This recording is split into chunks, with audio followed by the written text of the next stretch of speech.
Somos tu voz.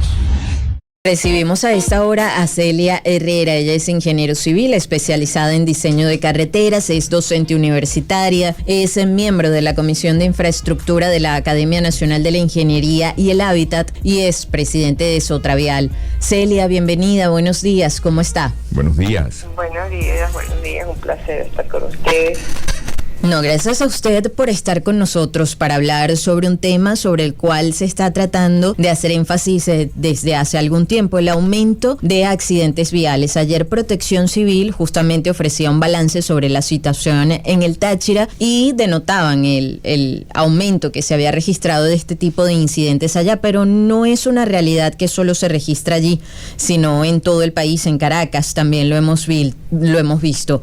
Sabemos que los accidentes como tal son eso, accidentes, pero se pueden prevenir. Ahora bien, cuando una persona está al volante, digamos que hay como varias aristas o varios factores que confluyen. Está el conductor, el vehículo y la infraestructura. Sabemos que en Venezuela el estado de las vías no es el más óptimo. ¿Cómo atender a cada una de esas aristas para atender esto que hoy en día se ha convertido en un problema importante en Venezuela?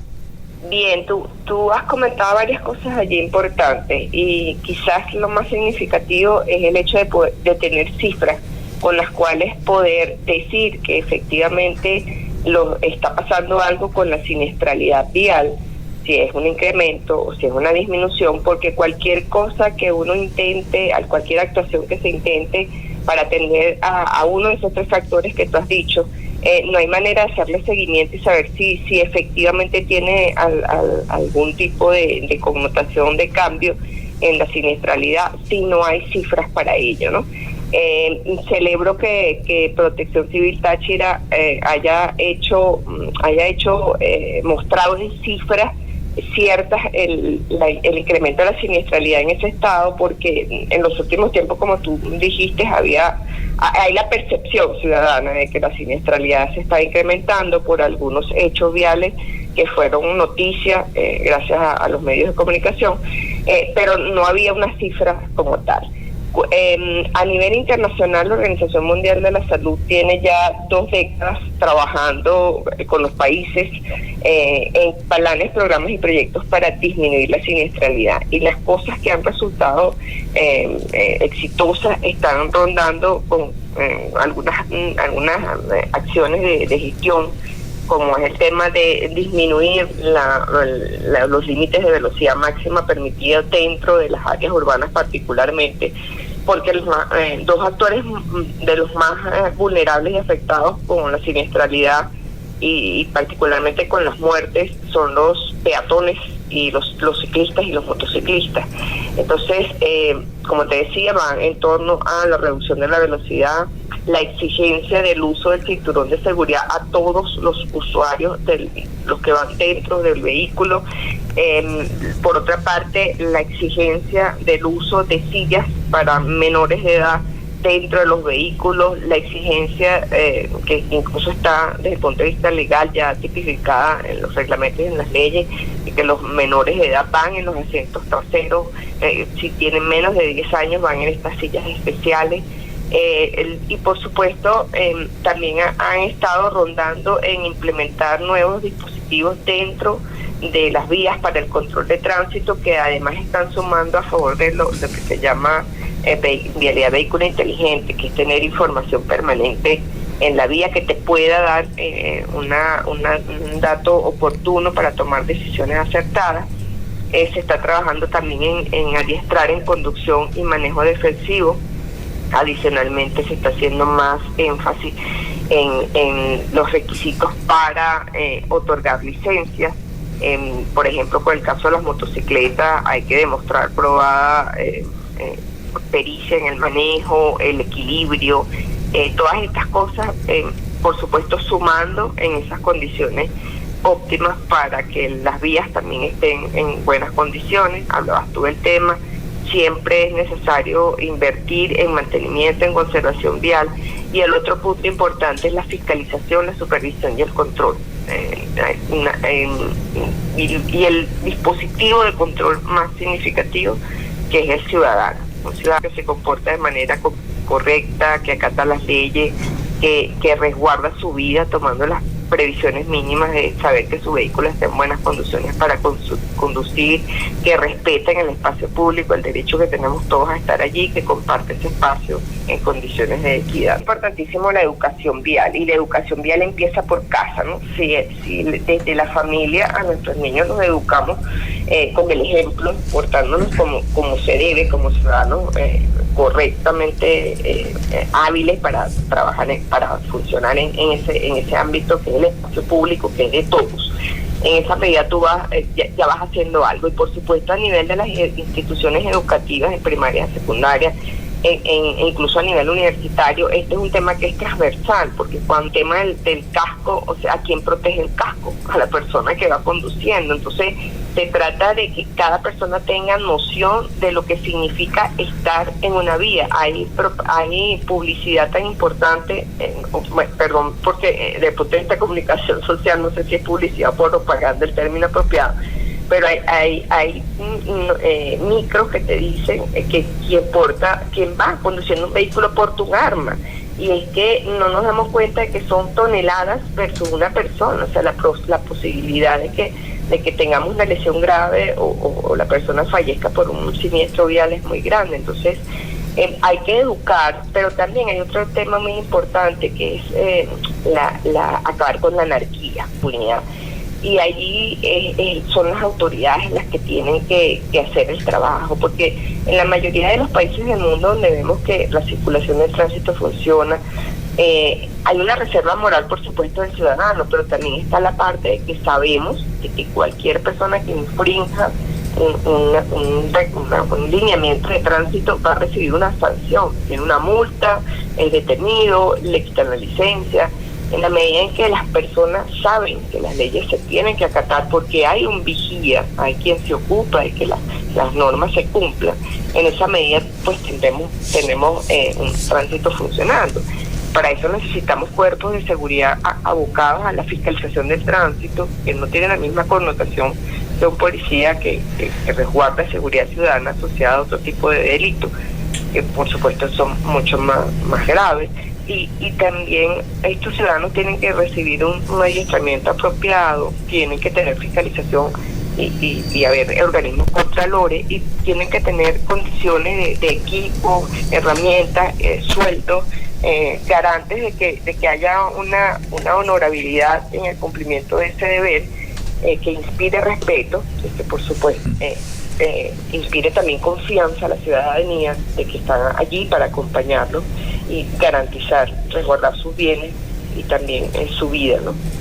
De hecho, usted decía que el ejemplo empieza por casa, y si son las autoridades las que tienen que al final estar pendientes y hacer que todo se cumpla, vemos, no vamos a decir que todos, no vamos a generalizar, pero esos policías que hoy asumieron las funciones de fiscales de tránsito son los primeros que las infringen. Van en una moto sin casco, van en contrasentido. Entonces, claro, ahí el ciudadano puede pensar, si ellos mismos no lo cumplen, ¿por qué lo voy a cumplir yo? Incluso hay quienes dicen, ay, no importa que me multen, igual el monto de la multa es bajo o no la pago y no pasa nada. ¿Cómo generar también allí un cambio? Porque además uno ve como los venezolanos que tienen la posibilidad de viajar y estar en otros países cumplen a cabalidad con todas a las normas y requerimientos de tránsito en otros países, y aquí no, aquí uno ve que reina mucho de la anarquía, mucho también de la improvisación y a veces de la inconsciencia de quien está tanto al volante como en una moto.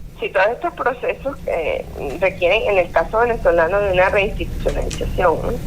Recordemos que con la desaparición del cuerpo técnico de policía y las policías de circulación de tránsito en los municipios, que fueron absorbidos por la Policía Nacional Bolivariana, ya no tenemos cuerpos exactamente dedicados a la parte de educación y seguridad vial y a la fiscalización del tránsito.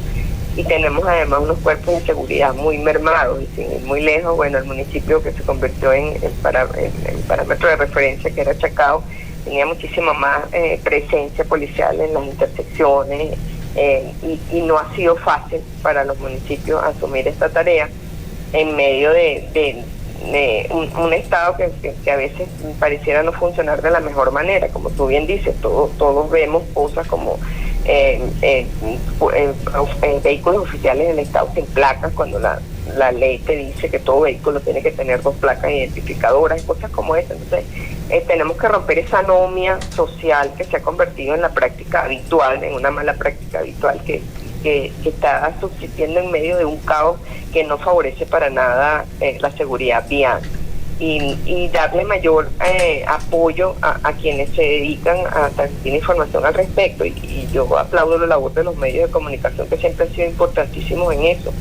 Y recuerdo que de YouTube campañas de comunicadores sociales dedicadas netamente a hacer educación vial. Yo creo que tenemos que tener un proyecto conjunto que nos convoque a todos, que sea resguardar la vida de las personas, porque quizás no nos damos cuenta, pero siempre en Venezuela el tema de las muertes por accidentes de tránsito, que ya no se llaman accidentes, porque desde el punto de vista de la investigación se ha demostrado que no es un accidente realmente, es un siniestro, un hecho vial, porque los accidentes son prevenibles. Entonces, esta causa siempre ha estado entre las primeras 4 a 5 causas de muerte en el país. Entonces, es un problema epidemiológico, es un problema de salud. Hay que volver a publicar las cifras en los boletines de muerte del país, actualizar las cifras y documentarlos, como te decía, porque cuando se levanta un siniestro vial y es de manera recurrente, se convierte en un tramo de concentración de accidentes, y la investigación da para analizar las causas y poder tener actuaciones al respecto y borrar ese punto, eliminar esas causas que propician la ocurrencia de siniestros ahí. Necesitamos tener información, porque la data es muy importante para los investigadores y para los que tienen poder para actuar desde el punto de vista oficial y hacer algo al respecto. Escuchan a Celia Herrera, ingeniero, además con especialidad en construcción de carreteras, es además la presidenta de Sotravial. ¿Hace falta tener de vuelta a los fiscales de tránsito, profesora Celia? Bueno, según las nuevas disposiciones que te decía, al absorber la Policía Nacional Bolivariana los cuerpos de circulación, pues son ahora ellos quienes están habilitados para levantar siniestros viales y hacer los reportes, ¿no? No por ello una cosa no está ligada a la otra. Quiere decir que tengan las herramientas ni la suficiente capacitación como para, debería de tener. Pero a nuestro juicio, revisando los planes de carrera, pues nos luce que debieran de tener un programa más amplio y debiese haber, como te decía, es la especialización dentro de esas carreras, porque el tema del tránsito tiene su connotación muy particular. Como te decía, se convierte de vigía del ciudadano, de vigía del espacio público, y es un poco aleccionador. Su labor tiene otro tinte totalmente distinto al que pudiera parecer un policía cualquiera. Escuchan a Celia Herrera. Ella es ingeniero civil, especialista en diseño de carreteras, es además docente universitaria, miembro de la Comisión de Infraestructura de la Academia Nacional de la Ingeniería y el Hábitat y presidente de Sotravial. Para ir concluyendo, Celia, en carreteras, ¿qué corresponde hacer? ¿A quién le corresponde esa vigilancia? En estos días no, hace unos meses viajaba al estado Falcón y justamente hablaba con mi comadre que recordábamos que hace muchos años en las carreteras donde la gente, suele tomar más velocidad todavía, había una especie como de camiones, de patrullas, que eran los reductores de velocidad que se ponían en los canales adelante para que la gente no subiera tanto la velocidad, más bien la bajara. En esos tramos tan extensos, ¿cómo debería ser el control, la vigilancia y a quién le compete? Mira, en todo lo que es vialidad nacional, llámese autopista regional del centro, autopista oriente, la autopista Los Llanos, todo lo que es la red troncal de vías nacionales, son competencia única y exclusiva administrativa del Ministerio de Transporte. Y el Ministerio de Transporte, entonces, a través del Ministerio del Interior, asigna a los policías nacionales que van a estar vigilando esas vías, ¿no? El tema que tú decías, que lo tuvimos, estas unidades nodrizas que iban circulando por la vía fiscalizando y además atajando a los excesos de velocidad, siempre son prudentes, ¿no? Porque además hay otro tema allí de la atención pronta de algún siniestro para poder incluso salvar la vida de las personas, son fundamentales los primeros segundos en lo que ocurre el siniestro.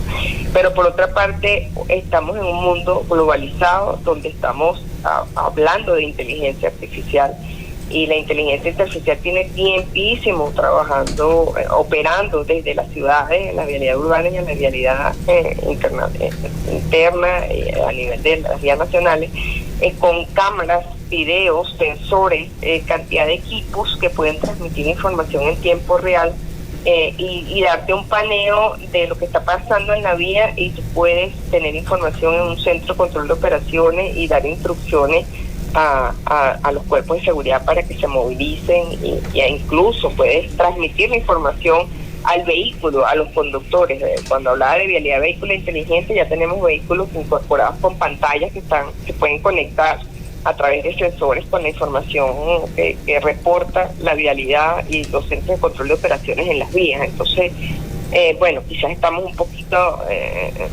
fuera de esta onda por un tema de situación del país, pero eso está pasando a nivel internacional, y ya en algunas localidades nuestras tenemos cámaras de video colocadas en las vías y algunas novedades técnicas, más no en la totalidad que quisiéramos, y no con la tecnología y las nuevas tecnologías que se han incorporado, pero eso es posible. Es decir, la manera de controlar el exceso de velocidad en las vías nacionales se puede hacer desde un centro de control de operaciones, se puede hacer con sensores remotos, con cámaras de video, se puede hacer con las mismas nodrizas que todavía siguen operando a nivel internacional con mucho éxito, con la fiscalización y la supervisión a través de puntos estratégicos ubicados a lo largo de estos trayectos. Es muy importante tener esa fiscalización, eso da seguridad, eso permite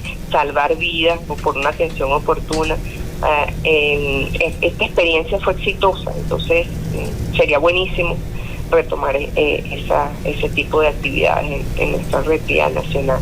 Es un tema interesante sobre el que hay que trabajar mucho para la educación, ¿no? Y crear conciencia. Uno recuerda cuando era chiquito, yo veía educación ciudadana, y por muy, no sé, obvio que a la gente le parezca, nos enseñaban desde cómo funciona un semáforo, qué significa la luz roja, verde, amarilla, hasta las distintas señales de tránsito, y eso se perdió hace muchísimo tiempo. El trabajo es enorme que hay que hacer para educar, para crear conciencia, y bueno, para tener organismos también eficaces, honestos, que puedan desempeñar ese rol para hacer cumplir las leyes, porque hay leyes que existen, pero igual no se cumplen. Por ejemplo, los motorizados no deberían transitar por una autopista, pero vemos que eso pasa todos los días. No sé si quiere compartir algunas redes sociales con nosotros, Celia, bien sea de Sotravial, por ejemplo. Bueno, @Sotravial en Instagram.